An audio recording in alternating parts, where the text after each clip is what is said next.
ఇటీవల వరదలకు తీవ్రంగా నష్టపోయిన బాధితులకు పరిహారం అందించేందుకు ఏపీ ప్రభుత్వం రెడీ అయింది. విజయవాడ కలెక్టరేట్ నుంచి బాధితులకు పరిహారాన్ని నేరుగా వారి ఖాతాల్లోకి సీఎం చంద్రబాబు జమ చేయనున్నారు. ఇటీవల కురిసిన వర్షాలు, బుడమేరు వరదలకు విజయవాడలోని పలు ప్రాంతాల ప్రజలు ముంపుకు గురై తీవ్రంగా నష్టపోయారు.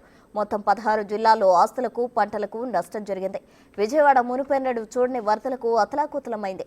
నష్టపోయిన బాధితులకు పరిహారం అందజేయడానికి ప్రభుత్వం రెన్యూమరేషన్ పూర్తి చేసింది. ఇక బాధితులకు నష్టపరిహారం ప్యాకేజ్ సీఎం ఇప్పటికే ప్రకటించారు. ఈ ప్యాకేజ్ ప్రకారం వరదల్లో నష్టపోయిన బాధితులకు పరిహారాన్ని ముఖ్యమంత్రి రేపు విడుదల చేయనున్నారు. అర్హులైన బాధితులందరికీ నేరుగా వారి ఖాతాల్లోనే ప్రభుత్వం పరిహారం డబ్బులు జమ చేయనుంది. వరదల్లో నష్టపోయిన వాహనాలకు బీమా చెల్లింపు కార్యక్రమం కూడా ఈ నెలాఖరులోపు పూర్తి చేయాలని ముఖ్యమంత్రి అధికారులను ఆదేశించారు.